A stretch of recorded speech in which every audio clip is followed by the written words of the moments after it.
Hey there, back son! We're back here again to talk more TNA wrestling shenanigans. And today, I want to talk about the somewhat the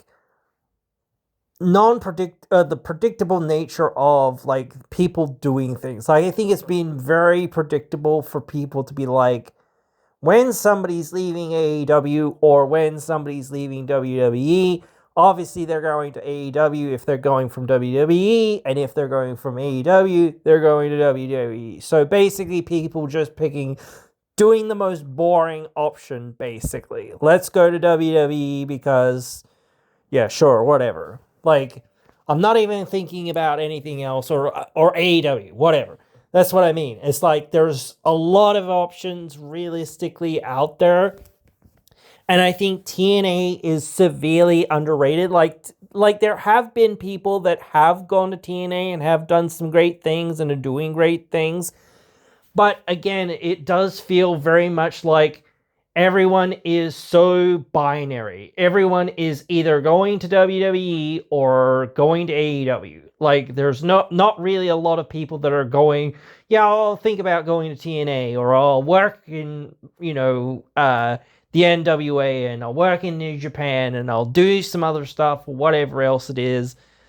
But I'm not going to AEW or whatever. Even if AEW has a working relationship with New Japan, I think Matt Cardona kind of had it the best, because he was like, no, even if AEW or TNA or wherever wants to hire me, that's cool, but I'm not gonna be there on a deal. If they say, hey, we'll bring you in for a few weeks, a few months, something, whatever else it is, yeah, sure, maybe it depends on how much they're gonna pay me, etc., etc., etc., the details, yada yada yada, all that sort of stuff. But beyond that, yeah, sure, we can definitely work something out. And as long as saying, hey, if I wrap up, or if WWE calls, or whatever else it is, or something else, hey, well, I'm going. So yeah, bye. Um, and it surprises me in some ways that he's gone back to WWE still, but good on him in some ways. But again, it's very much binary. But he was very much no, I'm only really gonna go back to WWE full time or whatever. Um, so that's what I'm doing. I'm going back there. That's it. I think the independent scene really benefited from having somebody like that on the scene. And there's still benefits from other people being on the scene, but the independent scene is so small that even these more major stars, if they're they're never contracted to a specific place, but they're more got a handshake style of an agreement of saying, oh yeah, we'll work together for 6 months, or whatever it is. We'll work together for a short period of time, see where we're at, see what we're doing, see what's next, and then go from there. And then we'll see, how we feel. Um, this isn't just in response to some of the more recent debuts, but it's just been an overall trend for a while. So and it's very much this is boring. Instead of everyone either going to WWE or going to AEW, it's there are so many other options, dudes. There are literally so many other options, and I'm not even just going to talk about TNA. I've mentioned some of the other promotions here and there, whatever, but there's so many other options. So many other options. Literally, it's insane how many. There's not a bazillion options, but there is a lot of options. If you keep your options open, or whatever, it doesn't matter. If you say, hey, well, I'm based in Atlanta, or I'm based here, or I'm based there, or wherever you're based, and you say, well, I'm only really going to take bookings that are based, in and around where I'm at, or whatever else it is, because I don't want to travel too much, or whatever else it is. Maybe I'll travel a little bit for it, but not really. I don't really want to travel too far, and all of that sort of stuff. So it's yeah, I'm based here. If you're here or coming here, okay, I'm here. Cool. I can do stuff with you and all of that. Um, so yeah, I think that those people are very happy where they're at. And I think some people, again, they're very happy where they're at, like, sort of thing. Um, and, like, I wouldn't be. That's me, though. I know. I never, like, would be satisfied. I would never be sitting there and be like, oh, yeah, I'm happy to just be, like, I would want to be the top guy. I don't understand people who are like, ah, oh, yeah, whatever. You know, I understand some people who's like attitude who's like, oh yeah, but if I'm putting in the work and you all of that, but yet they don't pull the trigger on me, then it's like, oh, okay, that's cool. Well, I'll just go somewhere else then, or do something else then, or whatever. You know, betting on yourself. Like, hey, I'm here. Let's do something with me. That's what happened with Santana when he was over in AEW, and they had like that feud that he had with Ortiz. And then he was like, I think he went on sabbatical for a little while or something somewhere in there because of his drug and alcohol situation and whatnot around that time or whatever it was. I think that's why I think he lost in that feud, I think, because he was going on his sabbatical and stuff like that, or whatever else it was, I think. Or part there of the reason. But, like, again, you go along and you say, okay, what did that do for Ortiz? Nothing. He's not gone up the card. He's not won a title. He's not done anything with that win. What did it do for Santana? Nothing, because he had to go away, but, like, that's somewhat more understandable. Okay, but then he's going to come back, and you're going to say, nah, we're not really that interested, or whatever else it is. And maybe, like, yeah, you can make the justification of saying, oh, well, you were unreliable before, whatever, or whatever, and all of this sort of stuff. So, we don't want to take risks, or we don't want to take the chances, or we don't really care all that much, because, again, like, I feel like the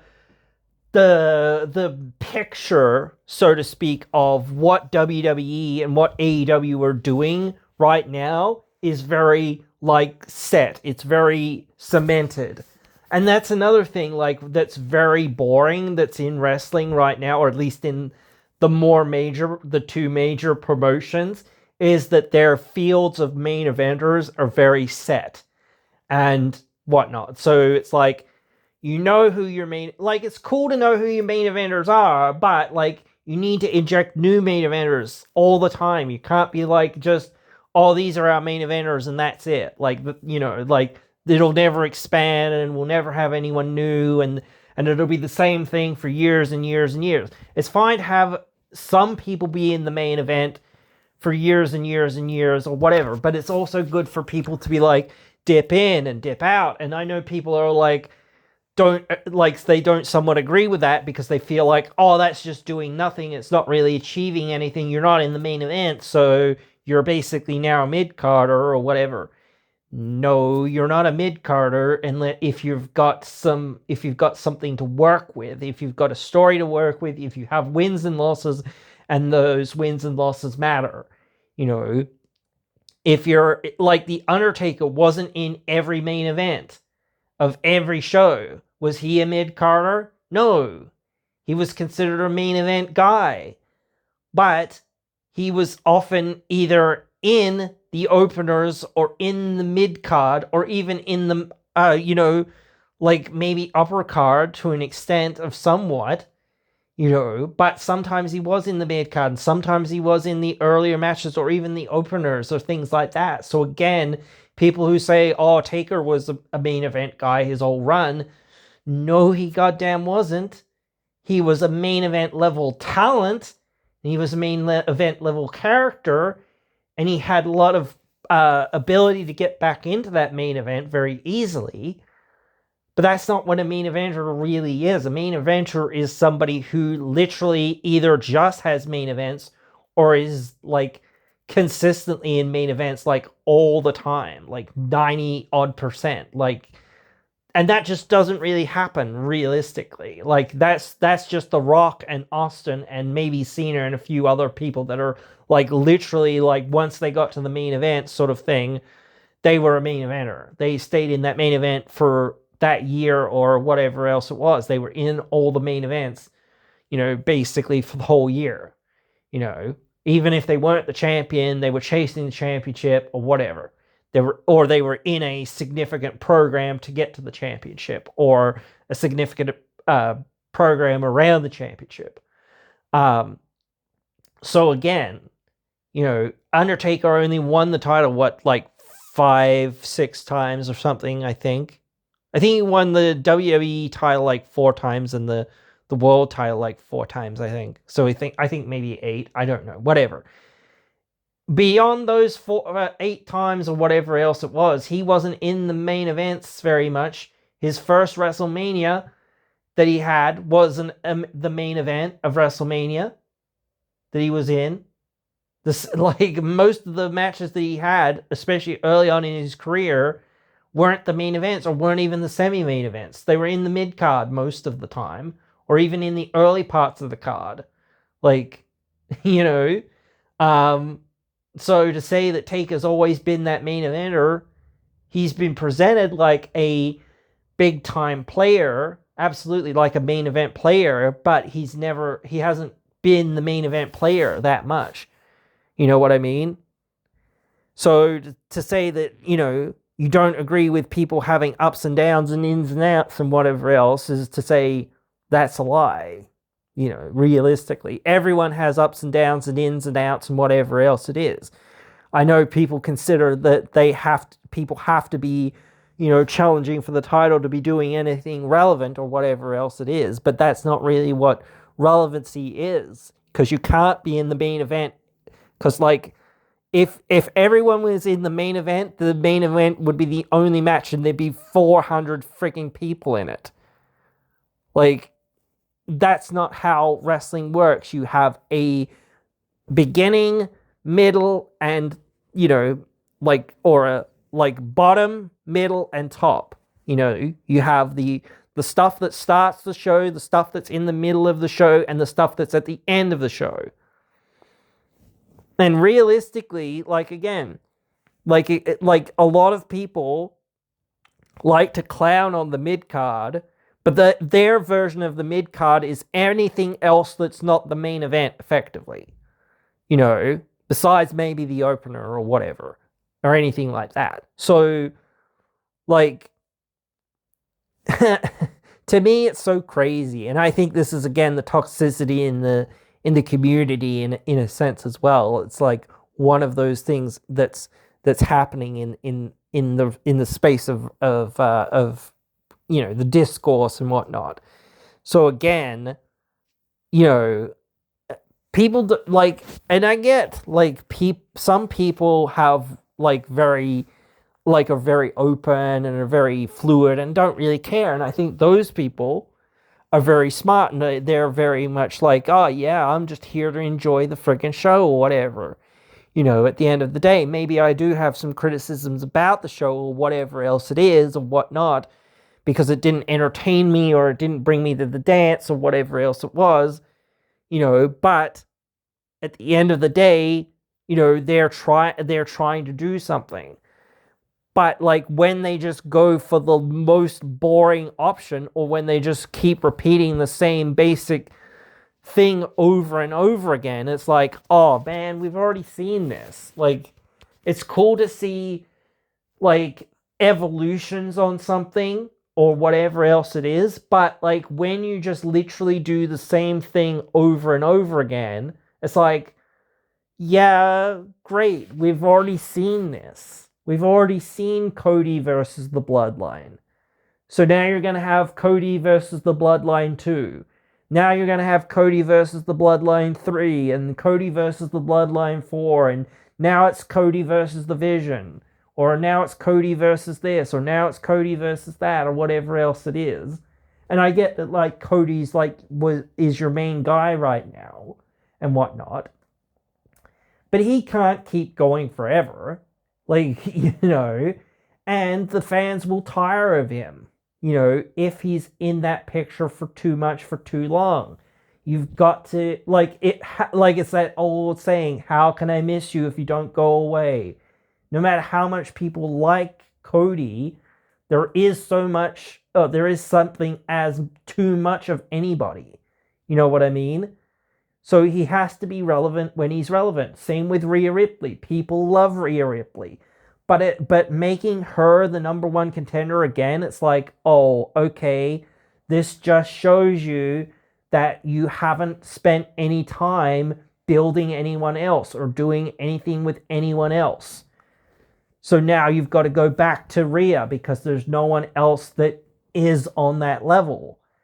And, and the same thing for Liv. I like Liv, but again, it's like, oh, she's one of the only few people that are on our roster that actually feels like a main event level person besides like whoever's holding the belt right now. Like, I don't even think Jade feels like a main event proper level person. Like, she's got the look and that and whatever, but realistically, like, she hasn't done anything since she's become champion. Now, I'm not bagging on her, I'm bagging on the company for saying, hey, what is she going to do? Well, she's going to hold the second women's championship, the B-level women's championship. Oh, okay, cool, great, yep, sure. Then what's she going to do? Yeah, basically nothing. And then what's she going to do at Mania? Oh, she's going to face Rhea. Oh, okay. Cool. With not much build, not much story. I mean, you're starting to build the story now. But, like, if that's the most boring option. It's like, you haven't been telling a story for weeks and weeks and weeks and weeks. It should have been Naomi or whatever. I know she's gone off pregnant and all of that sort of stuff or whatever, but, she had stories with Bianca and she had stories with Naomi. So it should have been either Bianca or Naomi. So, you know what I mean?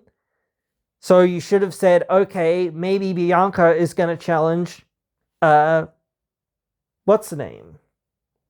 Here, at WrestleMania. That makes sense. You know what I mean? That way you've got a natural story that you've already kind of been telling, not just... And again, it does feel like, Bianca is getting to that point where it's very much in the same vein with Rhea. It's like she's the only other person that you've kind of built up a fair amount, and it's like she's the one of the other main event level people right now.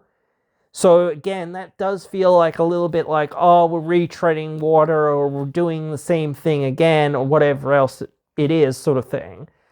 But like sometimes like you say, okay, but that's the only story that we've got that actually fits.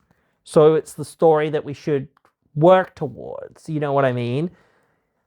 Rhea doesn't have any story, like backstory with Jade. So it's like, we're starting, like, you can start cold, but it would have been better if they had had something 6 months ago or something or whatever else it was, and then you had have said, let's move away from that, or let's sort of shut it off or keep it open till later, and then they're going to face at WrestleMania. So you're kind of planting that seed of saying, oh yeah, they're going to face later. It's not really finished between them, but like, there's something else going on and we're waiting to Mania to do it. But we wanted to plant these seeds or we wanted to do some of this stuff because like, that's the way that we wanted them to have a history or something or whatever it was so that we could come back to it later on. So again, like there's so many of those little things where it's like we didn't think ahead and think, oh yeah, let's have like we already know who's going to win the Rumble. It's going to be Rhea. Okay, cool, great. And who's she going to face at WrestleMania? She's going to face Jade. Okay, cool, great. So that's our plans for Rumble to Mania. Okay, cool. So what's their story? Let's book 6 months prior to that and say, right, how are we getting there? What's our story to get there? And how do we make sure that fans know, hey, we haven't forgotten about that, or we haven't just left it, or we haven't just moved on from it, or we're not just like doing exactly the same story beat all the time every week or even every month or whatever it is. But like we are doing something to get towards that thing, so yeah, we haven't forgotten, or we're not like just burying Rhea, or we're not just doing this, or we're not just doing that. We're trying to narrate this thing towards like getting people amped and getting people hyped for this thing, but they're not going to get to see it till Mania, and there's only a few ways you can kind of do those things, especially when you're like working so far out, but you've got to have history for people to be like calling upon and doing things with that makes sense, but then move on from it and then go, okay, now we're going to see it 6 months, a year, whatever it is later, so yeah, like I don't want to just talk about WWE, but it's a very but I haven't seen anything from AEW. Like honestly, I haven't really even seen anything from AEW realistically. But it's just been such a whirlwind over there from like on the outside. And that's what I don't like. I think somebody said this in a video somewhat recently. You want wrestling to be somewhat chaotic in some ways, but you don't want things to be too chaotic. You know what I mean? You want the wrestlers to feel like they have an edge and that they can basically do anything that you wouldn't think that they would do. They might do it. Who knows? But like again, you don't want to feel like, oh man, I can't keep up with who's the champion and who's not the champion and what's going on in the title picture and whatever, or who's the challengers or whatever, and all of that sort of stuff. You have to make it feel like, okay, when the title changes, the title change matters. And we're not just going to put it on somebody to be like a transitional champion. And that's some stuff that TNA has done as well. But again, like you could feel like there was a narrative reason for them kind of at least doing that in a way where it was like MJF, like I think MJF beat, like I think like actually Joe beat somebody for the belt. MJF and beat everyone in a fatal 4-way for the belt. Then Hangman Adam Page won the belt back. And it's like, what a confusing mess of like change. Like you change the title, you change the title, you change the title. Like within like a couple of months. Just to get it onto MJF, and then for Hangman to win it like the month after, or whatever it was. It was like, why not? Like instead of like Joe winning it and then MJF winning it, just have MJF win it and then say, okay, Hangman is gonna win it, but he's not gonna win it now, and he's gonna win it in another 6 months or whatever it was. Yeah, because Hangman beat Moxley, and then Joe beat Hangman, I think, or something like that. And then there was a fatal 4-way or something, and then MJF won, and then Hangman beat him. Like, what? What? You're just playing hot potato. Like, no one can follow what's going on. You're just, like, now you're kind of just stat padding people to have more title reigns because you're like, oh, Hangman's one of our major guys and we want to make him feel like he's been one of our major guys, not just he's Mr. Johnny Come Lately. We want him to have several title reigns now. We want him to feel like he's the established guy. He's had so many world title reigns, blah, blah, blah. Not to mention that, two of them have only been like for barely a month or whatever it is or whatnot.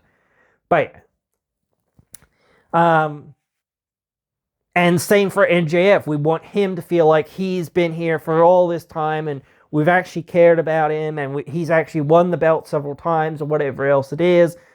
Ignore again that one of them was only like a month or two long or whatever it was. You know, again, like, you know, it's like, what?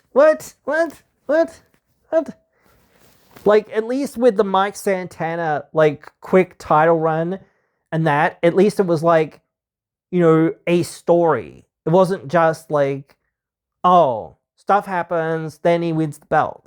There was a story behind Kazarian for months and months and months and months and months and months, you know, coming along to win that belt. Like, and then there was the whole NXT stuff, like, and whatever else. There was all sorts of other things going on. But again, like, there was a bunch of other things going on. So again, there was a big story. And then there was Kazarian behind the attack or whatever else it was. That never really got that well resolved, honestly.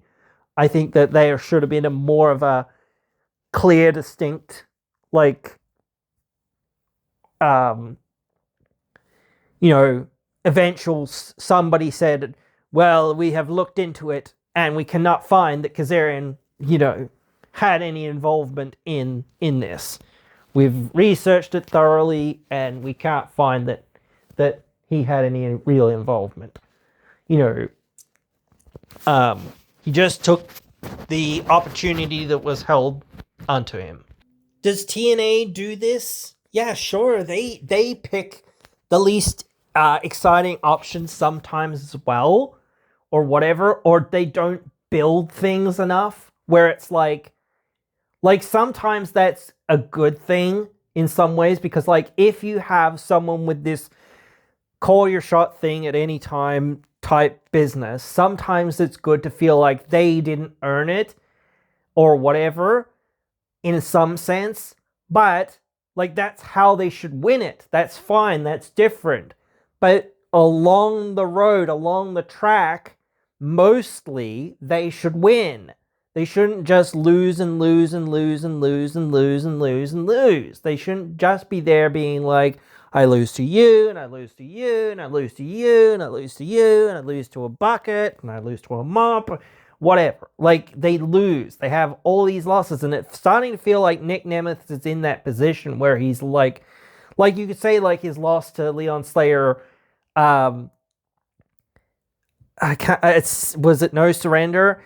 Was like a bit of a, not fluke, but it was a bit different because it was a tag team match, so it wasn't like a one-on-one loss, so you could like a little bit scrub it in a sense, or whatever else it was. It was like a little bit of luck or whatever else it was, all that sort of stuff. Yada, yada, yada, yada.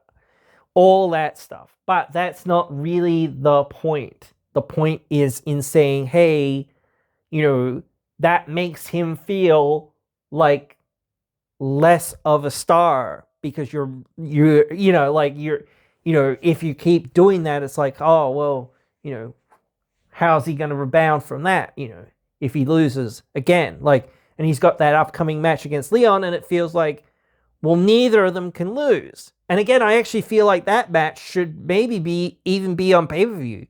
And maybe, like, I don't know whether that's what you're gonna do there, where it's like maybe they did counted out or DQ'd or something like that, and then it builds to a match on pay-per-view, because that wouldn't be bad.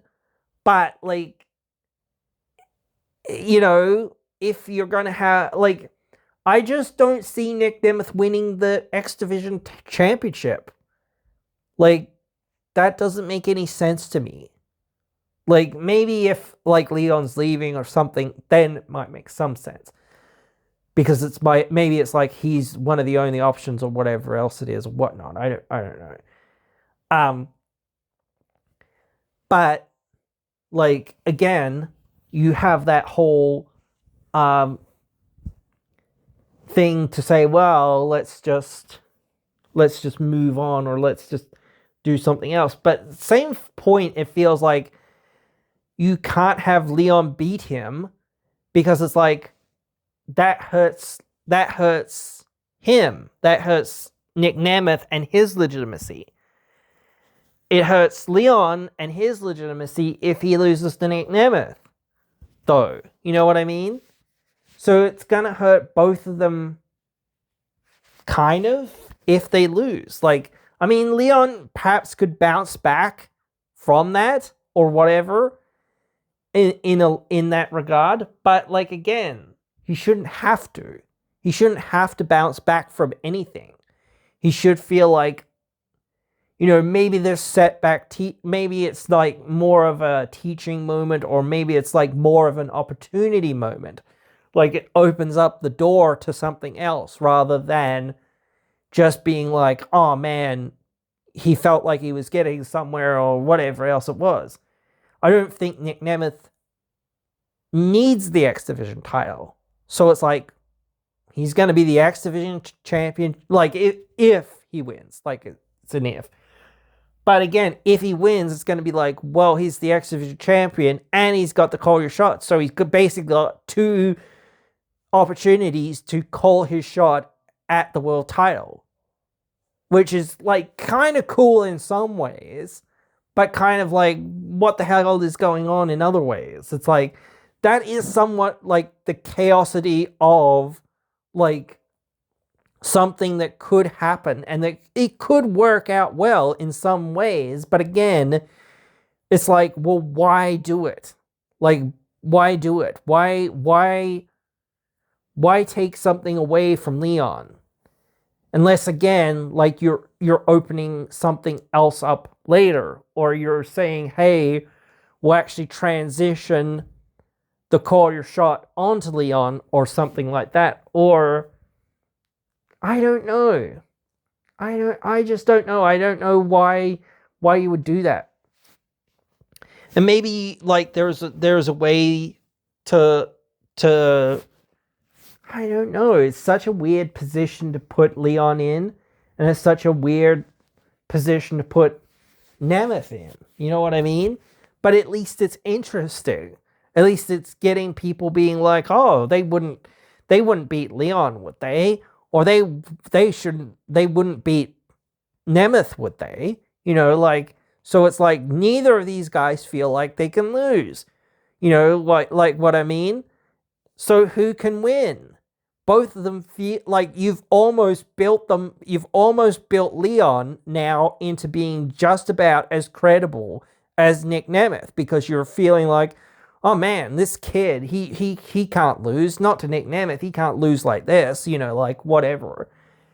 And whatnot. But, like, maybe that's the point. Like, in a regard, like, you could say, oh yeah, it's like, this is the point to make people feel like, oh man, neither of them can lose. Oh wow, we better tune into that to see who wins. Like, and it is going to be on the live episode, so that's somewhat good. But again, it's like, it could really hurt Nick Nemeth, and it could really hurt Leon in a way. Like, maybe again you could say, oh well, Leon will bounce back because he's young and he's always got something. And it's like, oh yeah, you never know what could happen or whatever, and where things could go or whatever, all these things, all this stuff. You never know what could be, to an extent. You never know. Because maybe, like I said before, maybe he'll be a tag team guy. Maybe he'll be in the international title division. Maybe he'll be in the world title division. I don't know, after, like, if he loses again. But, like, if he wins, then what's he doing? Like, you've just knocked off, again, another four. Like, you can do this thing where he knocks off Nick Nemeth, then Nick Nemeth wins the belt, and then Leon's like, hey, mister, hey, you remember me? You remember a few months ago or a few weeks ago when, I beat you 1, 2, 3 in the middle of that ring? Well, that title's now looking pretty good for your boy, or whatever. Like, I can't do a good Leon, but you know what I mean? Like, he might be like, saying, "Oh man, I beat you, and now I'm gonna cash in this X Division title, and I'm gonna wrestle you for that world title." And at that point, he's probably not gonna win, you know. So you've kind of done this thing where you've tried to elevate him. You've tried to elevate him by giving him the win, but then he loses in like cashing in his X Division championship, and then you go back to doing something else with him. Maybe he goes into the tag teams, or maybe he goes into like international. Maybe he goes to win the X Division championship back and be like, you know what? I can have another chance. I can go and win that X Division championship and then cash it in again. But like, would he? Like, why would he? Like, maybe I've gotta call my shot at the right time, ya boy, you know, or whatever. So he's more like, I don't know, not heelish, but more strategic or whatever else it is. So it's like, he sees that Nick Nemeth had a really hard match or something like that, and then comes out and is like, your boy is cashing in his X Division championship for a match against you right now. Get the referee to ring the bell, you know, or whatever, you know, like that could work. Like, you know, something like that. But again, like, you don't want anyone to feel like they've got their wings clipped or that they're kicked out from underneath their feet. Maybe, like, it won't work out because, again, maybe you're like, oh man, Leon's leaving or whatever else it is. I don't know. I don't know what this situation is, or what the go is, or what the discussion is. But again, like, if you're going to say, oh, well, this is because, you know, he's leaving. Even if he's leaving, let's, you know, give him a big opportunity. But in that big opportunity, we also build other people. Like, we say, okay, he says, hey, I'm going to go for the X Division Championship again because, hey, you know, that means that if I win it, I'll have another opportunity at some point or whatever. But then he doesn't win it or whatever, you know. So, you know, then you go from there, and then it's like you might have something with maybe Eric Young or something. I said like that before, where he's been like, the cleanse is coming or whatever else. So you could like have him lose to Eric Young or something like that on the way out, and it's like Eric finally gets something like, besides Joe Hendry, like, I've cleansed you, Leon Slayer, or whatever, you know, like, so he can keep working in the divisions and being like putting other people over and things like that, or, you know, whatever. But yeah, just like I am so tired of like the not somewhat predictability of things, but like just also the blandness of everything. Everyone does the same thing, or WWE does the same thing all the time. They do the same thing, and they expect people to be like, yay, you're doing the same thing. Great. You know, that's the problem. You've got to do something different. If you're going to say, oh, okay, we're going to do something different, what's it going to be? Why is it going to be that? What is it about this thing between, like, I actually kind of like what is going or starting to go on between, like, Liv and Stephanie, but it's like some of the stuff, but it's like, again, what's going on? It's like very like mid. Like, there's the feud is about like what? You know what I mean? It's not about the title. So why are you both in the title picture if it's not revolving around the title? You can have a personal issue, but that personal issue has to get you to say, this is why you're not championship material in my eyes. You know what I mean? So it has to revolve around the championship. You know what I mean? It's not just, you're a bitch, or whatever. You're a bitch, and I'm gonna take that title because it's my title, or whatever. That's cool and all, but like you have to be saying, hey, I don't think you're good enough to be the champion, especially if you're the heel, or whatever. And then the babyface has to be like, well, I'll prove you wrong, bitch. You know, that's what you have to do. You have to try to get this little thing where it's like, people are now invested because you've said, hey, I'm challenging you, I'm fighting you, I'm coming after you because this. You know, this is why I chose you. Why did Liv choose Stephanie? I know it's because she's babyface and that's where the story is, but like, why did she choose her? Because she has to think that she's not worthy or whatever else, or that she, like, Liv is worthy. Liv is the real champion and whatever else it is. So that's her mindset. That's got to be her, like, direction of, like, this is where I'm going. This is what I'm doing. I'll steal your boyfriend too. Whatever. Like, but then Dom's like, wait, I thought I was your boyfriend. It's like, or like, you know, like, you should have had more, or maybe you should have had more of, like, Stephanie or, like, maybe Dom interacting with Stephanie and things like that. And Liv feels like, oh, you've been trying to mess with my man or whatever. That sort of thing. Where she's been like, she's been the cheater.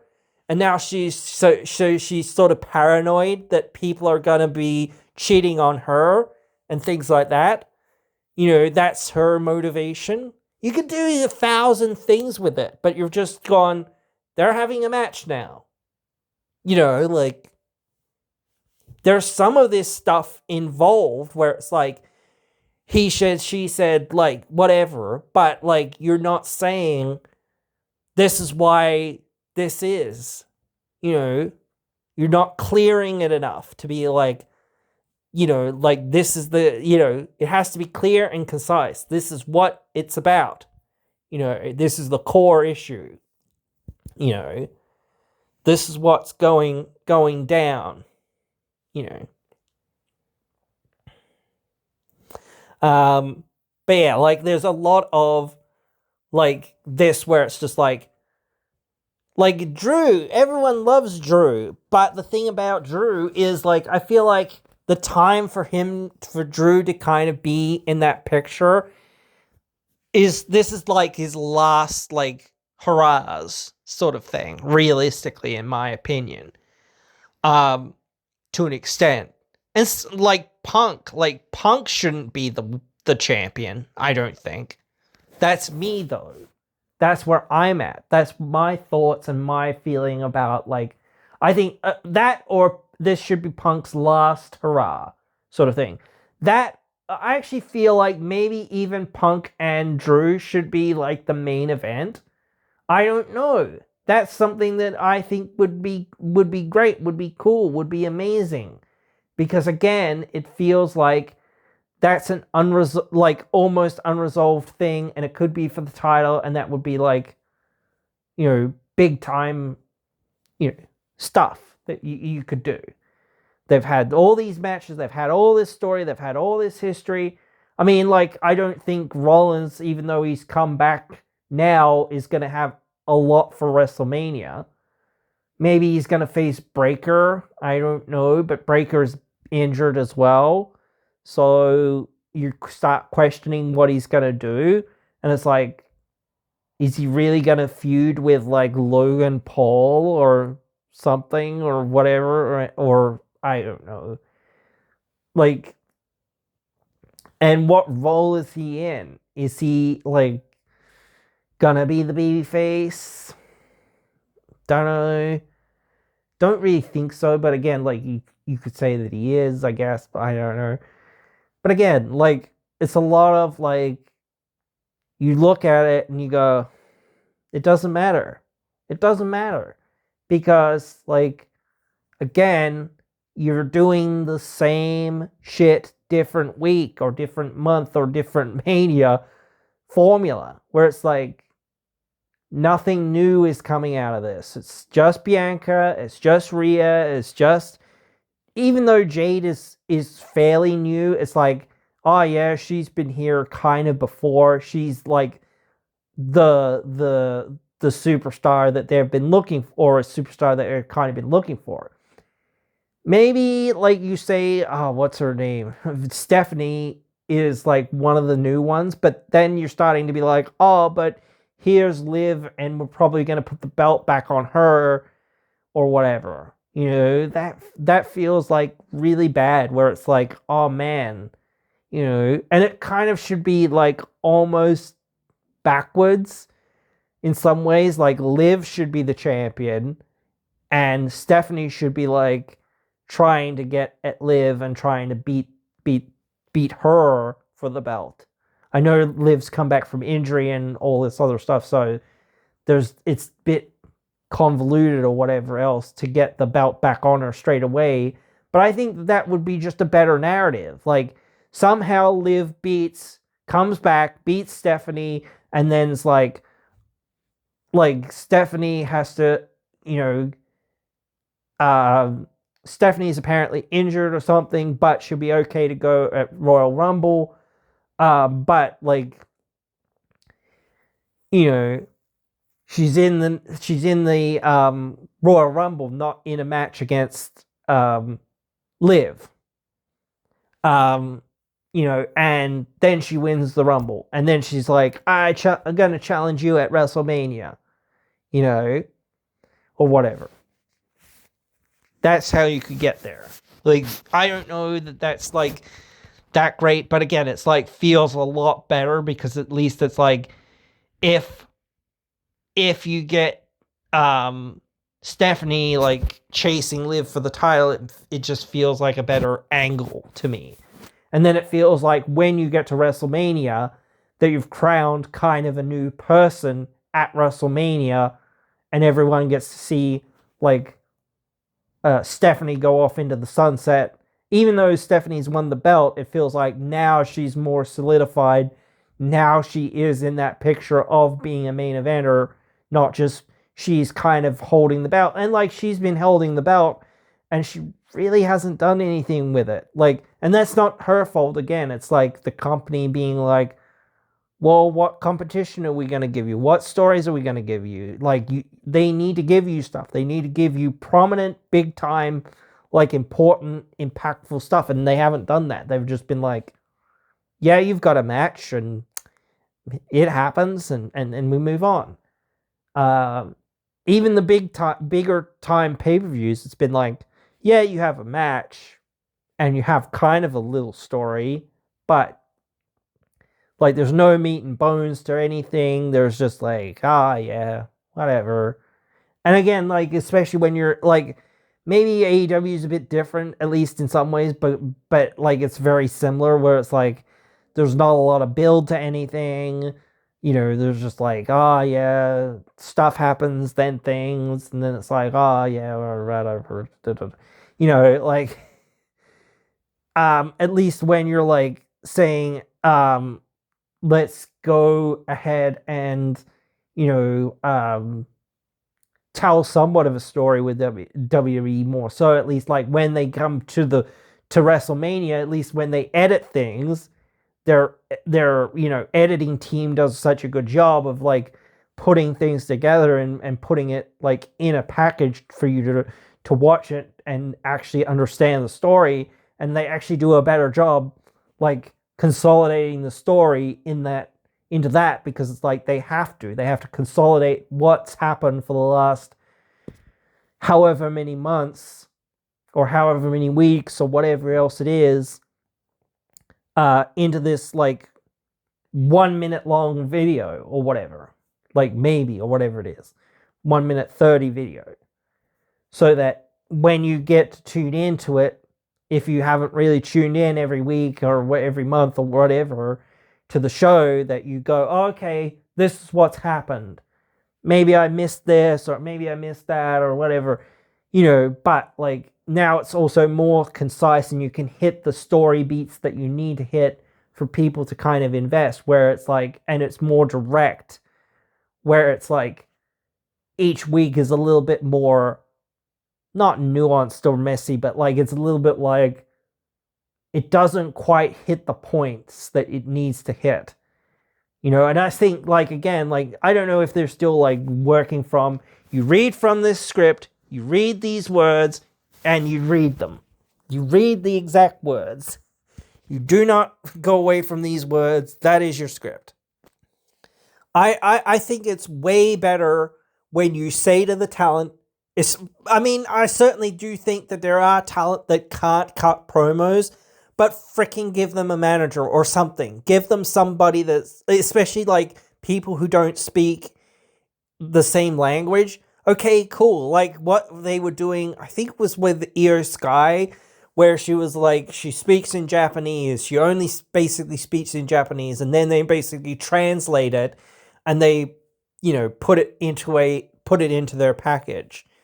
I think that's actually pretty good, because that gives her side of the story without her having to, like, because she could speak fairly well in Japanese and tell the story well in their home language. Doesn't have to be Japanese, but like Stephanie Mercury, you could do the same thing with her. She could speak in, I think, Spanish or whatever, and be like, deliver the promo and whatever else, but then have the translation for the English audience. So instead of her having to try to cut that promo, which she can't really cut in English because she's learning the language, have it translated for her to be like, hey, we made it easier for you. We've translated what you wanted to say into English, and now fans can get that message,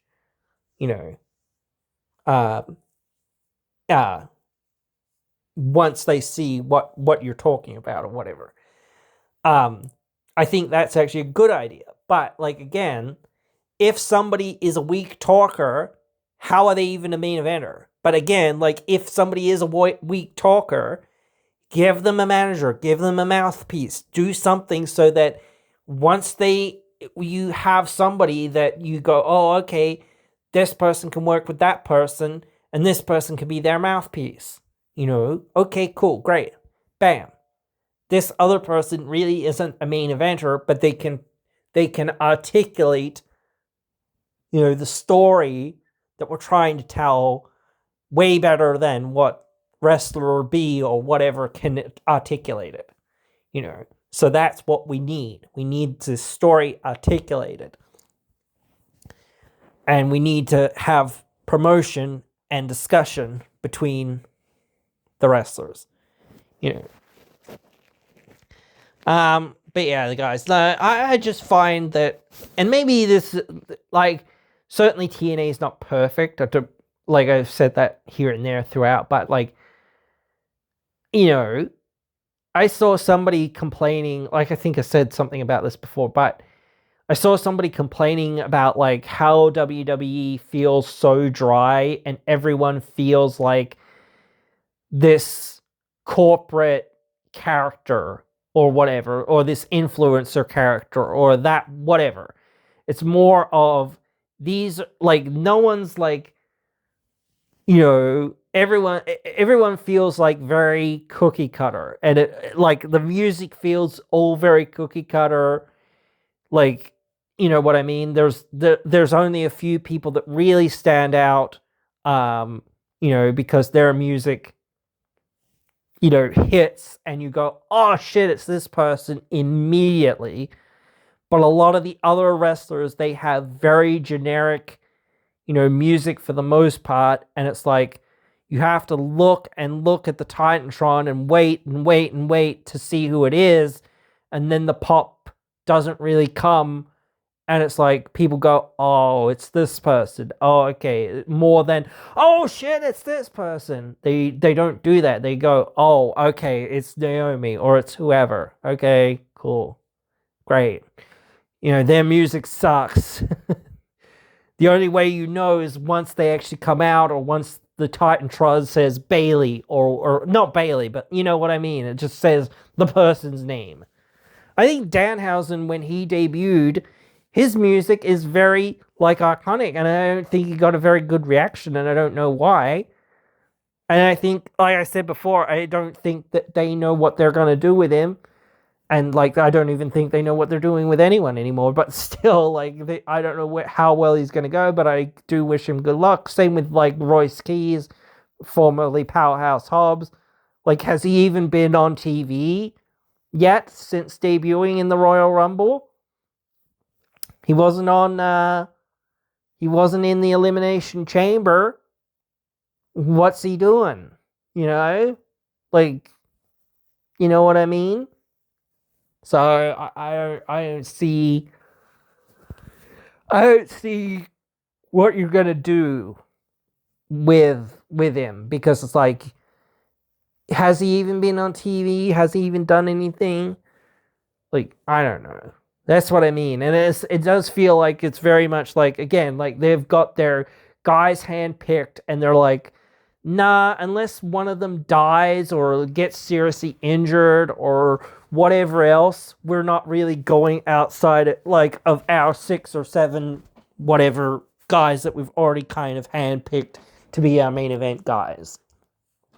And no one else is going to break through that ceiling for a long time. So that's the problem that I feel. It's just like no one's going anywhere and no one's doing anything.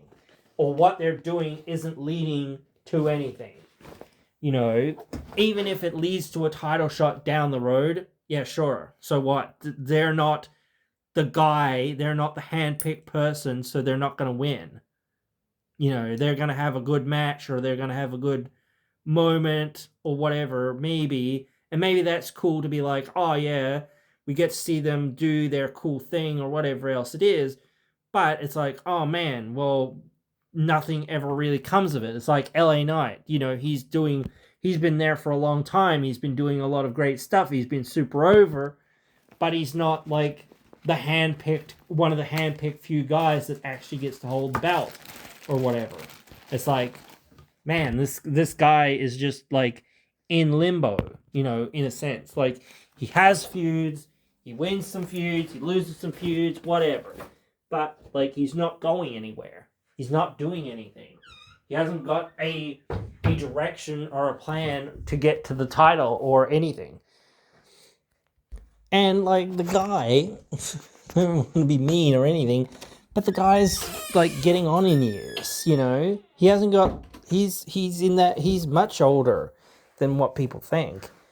And like, he's really in the twilight of his career in some ways, you know? So if you're going to do anything, you've got to do it with him quickly. Like, especially even when he came in, he'd been wrestling for like a long time, you know? And so just saying, oh, we're not going to push you hard because you've only got so many years left. The less hard you push him, the further away you get, like, type thing. It's like, if you had pushed him hard and said, okay, let's get whatever we can get out of him as quickly as we can get it out of him, then at least treat him like a major player or a mainstay of like the upper mid card or upper card. You know, he can win the US title, he can do this other stuff later, and then like help some other guys elevate them or whatever else. But now he feels like he's achieved the thing. He's finished his story kind of thing of, I need to be the champion. Like Matt Cardona, what's he doing? Like, he said, hey, I need to have the title. And he's just there now. Like, you know what I mean? He hasn't really done anything where it's like, oh man, he's got this amazing thing going on or whatever else it is. And people have been talking about like Rhodes and Randy Orton for like, I don't know, for like years and years and years. And it feels like, again, same with Randy Orton. It's like the dude is like basically about to retire. The dude's been super injured for a long time and off and on and whatever else. The dude's coming to the twilight end of his career. So, like, it's time to start saying, okay, let's do this last big thing with Cody. And I hope that there is something there in that. But, like, it's like, let's do this one last big thing with Cody, and then let's have him sail off into the sunset kind of thing. You know, that's what you've got to do. You've got to be saying, okay, Randy, we know you want to keep going, but like your body probably can't do that. So, you know, let's not do that. Let's just have you go out. You know, it's done. It's finished. And you can rest. Maybe we'll call on you and you'll be in battle royals and royal rumbles and things like that, or whatever else it is. But, you know, you'll just be a part-time guy or whatever else it is, or something like that. You will only bring you back for like certain events or like appearances, or, you know, only in your home city or whatever else, or different things like that, or whatever. You're a legend now, or you're, you know, make it like, okay, let's put him in a tag team position. He gets another young guy to mentor, and he can just be the veteran and maybe do a few of his like more iconic stuff at the end, and or whatever, or in the match, and yeah, just be a good hand, you know, don't have to do too much, like keep him there and keep him special, but, you know, keep him, you know, not having to work so hard or whatever else it is, or have him be somebody's manager or something like that, or even somebody like almost like mouthpiece or something like that, or like in somebody's ear all the time, like the voices that are in his head, he's being the voices in their head, you know, he's being the viper, like, you know, trying to sow seeds with everybody. He's trying to, you know, use his tongue to tell people, don't trust that person, don't trust that, you know, like doing all these little things or whatever. He doesn't have to be the wrestler, you know, anymore. He can he can have a match here and there, but like, you know, stretch it out, let him rest, let him just be a character, let him, you know, do other things or whatever else it is, you know, and lean into like some of the stuff, the lore and stuff that you've built for him, and then say at some point, okay, he finally gets what's coming to him, sort of thing, in a way, because he's been sowing discourse all over the place or whatever. Even if people like him or whatever, it's like, still, he's been doing all this shady kind of stuff, and now finally somebody calls him out on it, or catches him, or whatever else it is, and then they beat him, and then it's like Randy's like, oh, I don't know what to do anymore, or something, and all of this, all my plans backfired on me, and all of this, or whatever. Or, you know, having Gunther there, like he's already becoming like this new legend killer type thing. You know, you're doing that with him. Like a big program between him and Randy Orton. Like, why hasn't that happened? You know? So, like, again, figure out, let's do this thing. Let's do that thing. Like, and I'm not in WWE, but again, here I am giving them advice. But again, it's like, or trying, I guess. But it's like, I don't really care what WWE does. But like, when people talk to me about it, and when I look at what they've done, or try to look at what they've done or what they're doing, it's like, oh, okay, all right. So you, yeah, okay. You're doing the same stuff.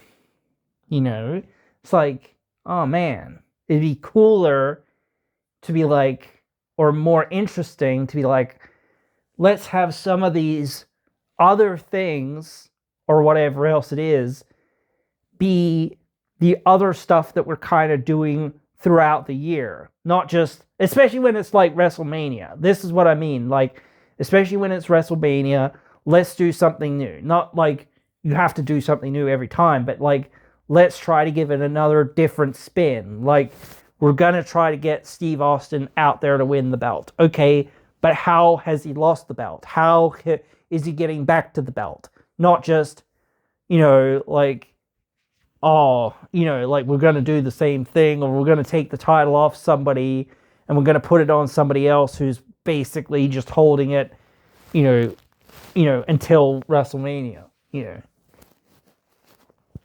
we're going to do that like a month before or something or whatever, what?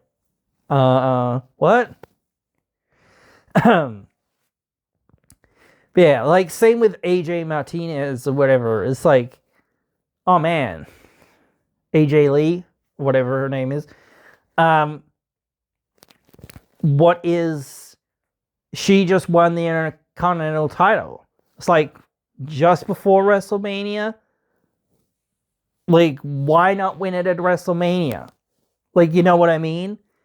That should have, either you should have held that off till WrestleMania so that it's a bigger moment at WrestleMania, or you should have said, why are we doing it this way again? Like, why is she winning it before Mania? Or why didn't she win it like months ago and then like lose it, or then like go to WrestleMania? But then it's like, why would she have the belt going into Mania? You know what I mean? She's the babyface kind of thing. And it's like, I know she doesn't wrestle very much either. It's like, that's fine for her. But again, like putting the belt on her when she's like not a really full-time wrestler is like kind of a dumb thing to do. And it's just the wrong timing to do it. You should say, do it at Mania, then let's have the rematch at some point, or let's have like a triple threat or fatal four-way or some other match, and she loses it, but she doesn't lose. And then we just move on, and she sort of just fades into the background a little bit more and becomes more of like a manager, or more of a like stablemate for other people, or whatever, or tag team partner for other people, because she can't be the main focus anymore. She can't be the person, like, and that's why she's got a mid-card role, really, because again, they know she can't perform at the main event level, and that she shouldn't, but yeah, like that's something you can echo to what, like, completely the almost opposite with what's happening with like Mickie James and Ash by Elegance. It's like, this is great. Okay, cool. We're gonna have this program between this legend and this sort of up and coming person, basically. But like you like, Becky is more than an up and coming person. She's more of the standard of here and now, or almost really a legend in her own right in many ways by now. And starting to be like, hey, I'm looking to sail off, like almost looking to sail off in the sunset in the next few years, or whatever else it is. So, that is where I'm at, so I'm going to go from here and go and do that stuff, or go be a mom, or go be more, whatever, more so, go be a fitness influencer, or go do whatever it is. I don't know, whatever. Like, I'll go do movies, I'll go do this, I'll go whatever it is. I don't know. That's up to them, or whatever it is they want to do. But again, it's like, well, not that you always have to do it, but again, like you should be saying, well, what's the goal with this? The goal was to give AJ a big moment, have the belt, and whatever else over Becky. Okay, cool. Why didn't that happen at Mania? That should happen at Mania. You know what I mean? And maybe you might say, oh, well, they'll have like some plunder match at Mania or whatever, so that'll make up for it. You know, or whatever. I don't know. Whereas you can look at saying, like, what's her name? Ariana Grace. We haven't really seen much of her since she's won the title. But you've got challengers left, right, and center for her title. You've got Ash by Elegance, you've got Danny Luna, you've got Lei Yingli, kind of. And like most of these people are heels.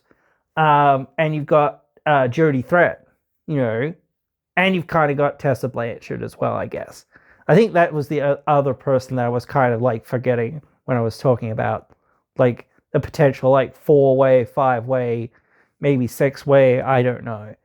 But you know what I mean? Like, it feels like, even if you think like maybe they're not going to do that 5-way or 6-way or whatever, at least you've got all these other challengers. You haven't got very many babyface challengers or many great babyface challengers, but at least you've got like a lot of other people like on the roster to be like, okay, who's she going to defend it against? You know, you got all these other options for people, you know, in some regards. So it's like you can build up so many people, and like you've got Mara Shade, you've got Jada Stone, you know, you've got these, you know, somewhat younger wrestlers, or newer wrestlers, I should say, more so, up and coming, and it feels like, could they be the next person? You've got Indy Hartwell, you've got all these other people.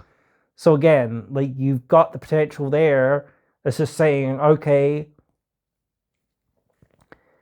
who's winning where, what, when. Everyone feels like they're not just option B or option C or whatever else, to an extent. That they have some like legit like potential to be the next person, and that will be a new direction that the title kind of goes in. Not just, well, maybe Ash doesn't 100%, but like it still feels fairly fresh, because like she hasn't been there for a long time, and you know, all of that. So it's like, yeah, fresh new person in that picture, in a regard, or in that spot. You know, people have like, even though people like, it's a heel gimmick, and there's like, you can get like not sick of heel gimmicks, but they can become irritating, I guess, to an extent. But again, you can have that thing of like, wow, we've seen everything that this heel will do, you know, already, sort of thing. So what more is there to see? You know, they cheat, they cheat, they cheat, they cheat. They use the numbers, they cheat. They use the numbers, they cheat. They cheat, they use the numbers. That's about it. Like, that's what, like, in the end, that's what most heels do, especially. But like, they cheat and use, you know, interference and whatnot to win, or to you know, to get the baby face through the match or whatever. And you've seen that song and dance for like 50, 60, 100 years, whatever. So again, you know, you've got to think like, okay, how can we do things differently, but like not, you know, too differently? You know what I mean? We've got to think like a little bit more out of the box, and a little bit more like, this is a new person, a new gimmick, yada yada, whatever. And this is why, you know, this is where we're going, or this was the plan, or this was, you know, or, and like, again, like when you have a feud for somebody, like they had that great feud with Rosemary and Xia Brookside. It's like, that was great. The matches were great. The follow-up, nothing. Terrible. They just put her back together with Lei and became a tag team. And then Lei won the title. I think Xia should have won the title. you know,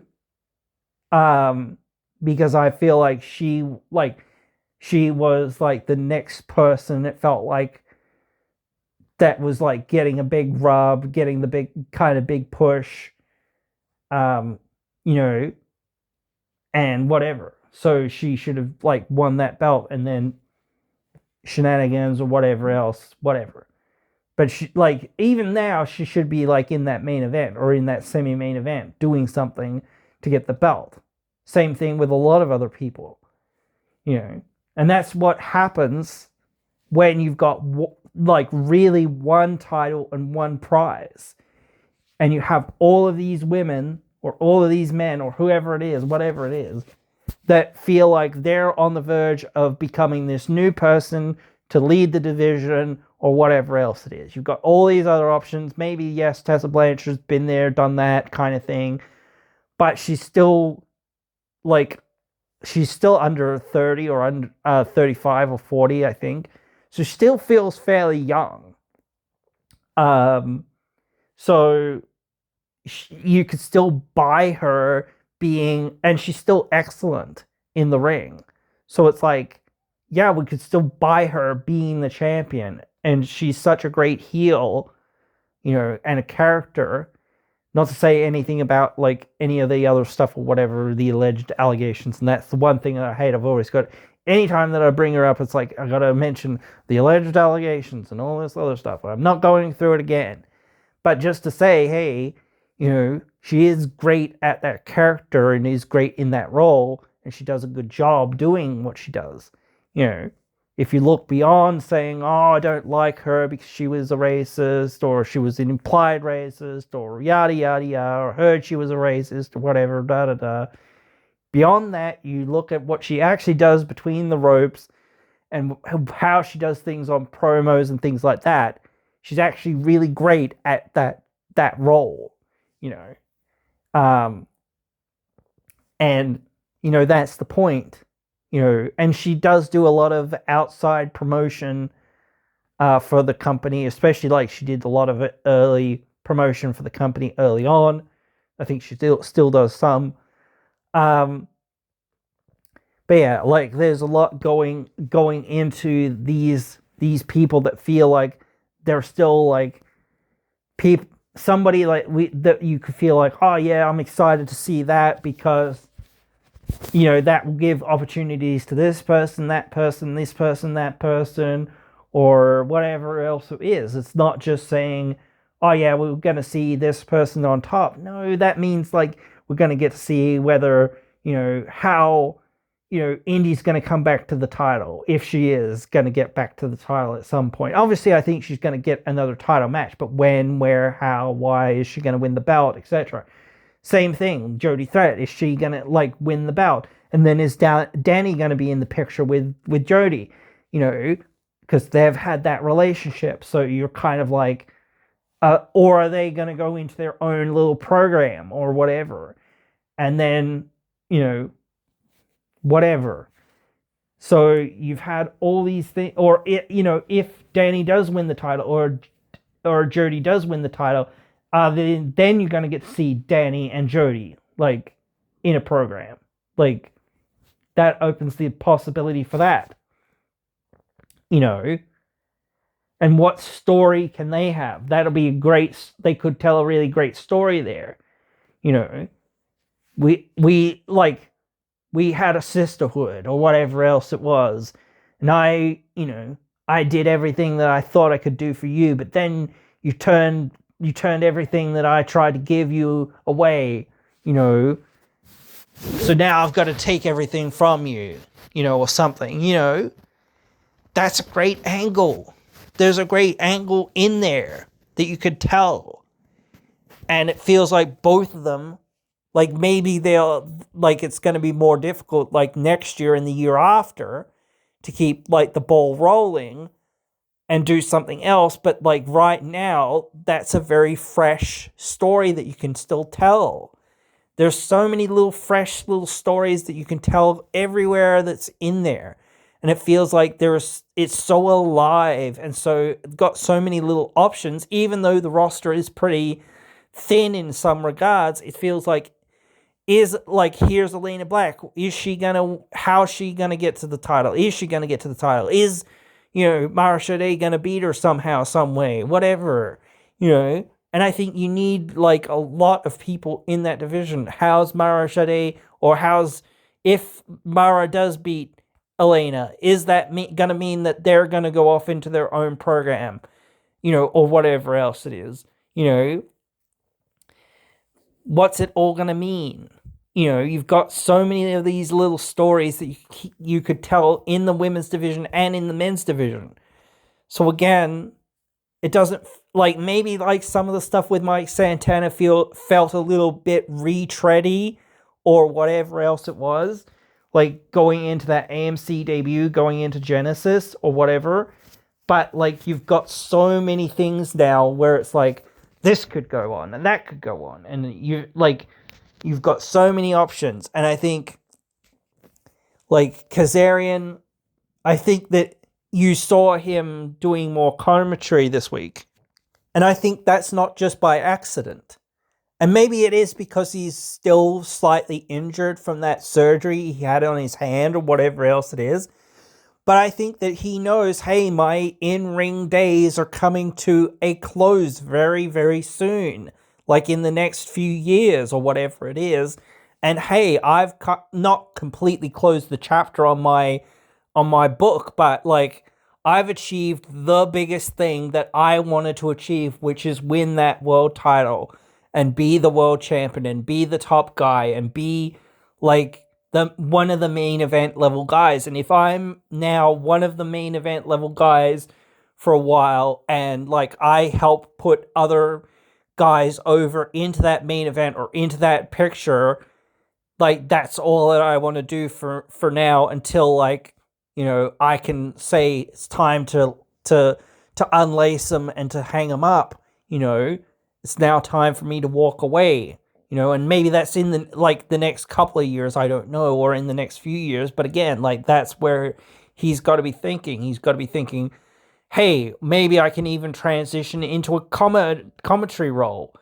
And so he's trying to do more of that. He's trying to do more other different things or whatever, so that he can still be involved in some regard, but he doesn't have to be the main focus, or he doesn't have to be like doing the in-ring stuff or whatever. He can help get other people over, or help tell stories, or help be involved in this, but from a different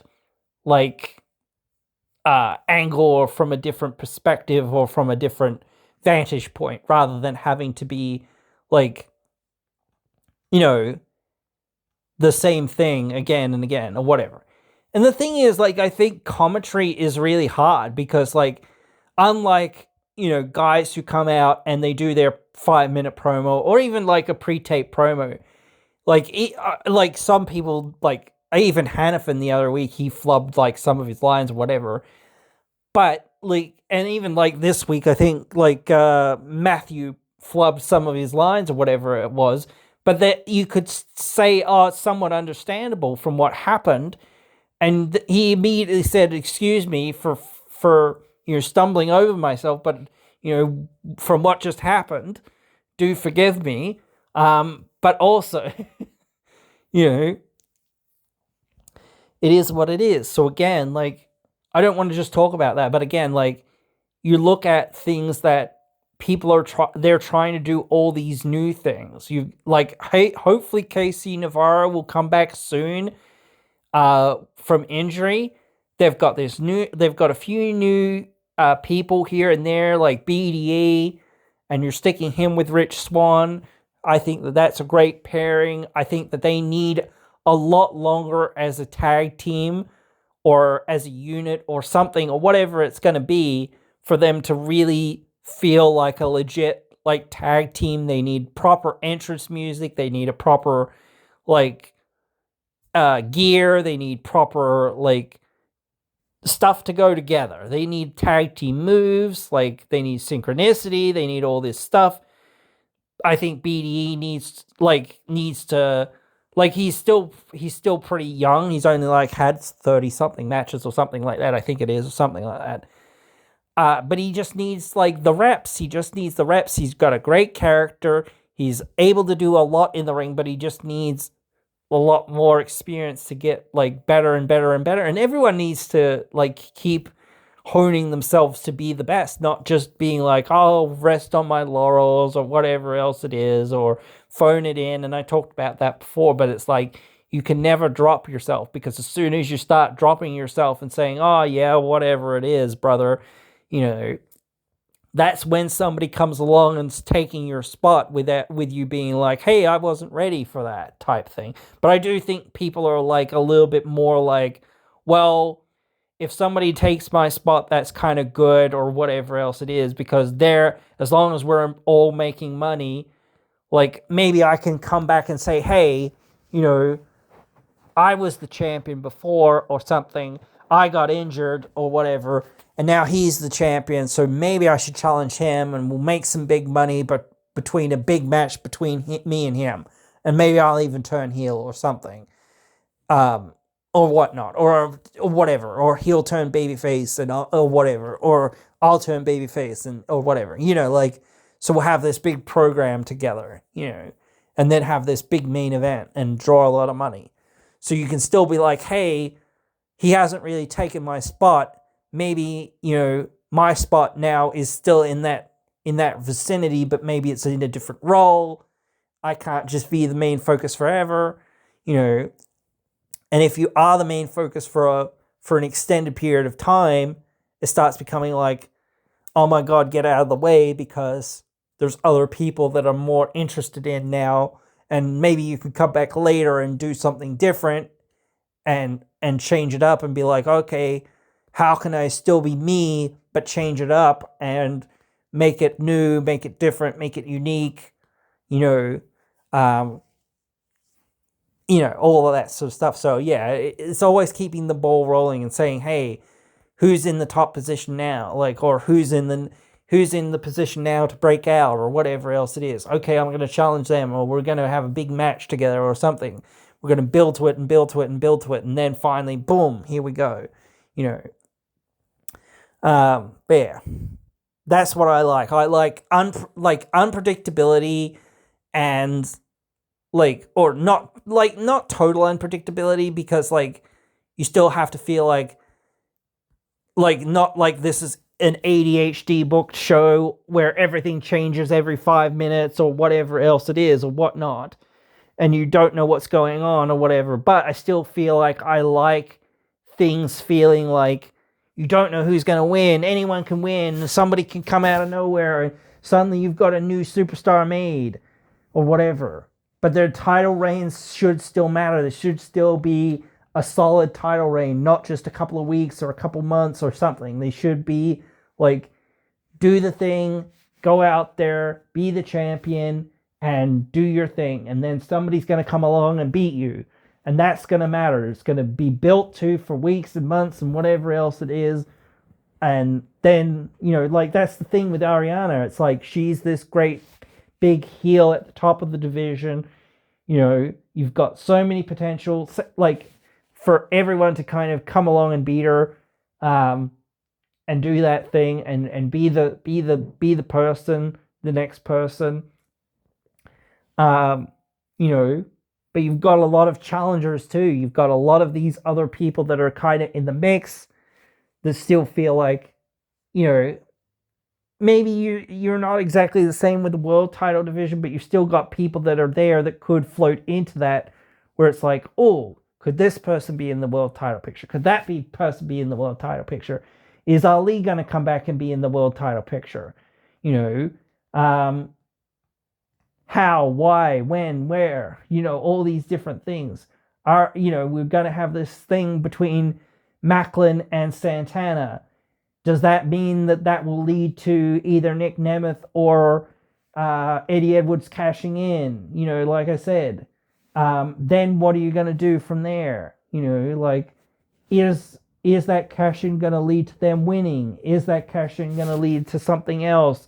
You know, or are you going to say, okay, that cash in leads to somebody else like Leon or whatever getting pushed more further up the card, or it leads to, I don't know, just other younger, newer people getting more opportunities. They've got some newer people like appearing on the show next week, I think, as well, that they're trying out, I think, to bring in. So it's like, that's cool.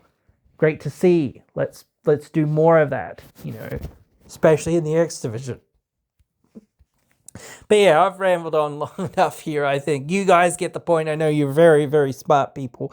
But I'm obsessed with wrestling, and I need to talk about wrestling all the time because I'm obsessed with wrestling. And it helps out the people that don't understand this thing or think that they understand this thing.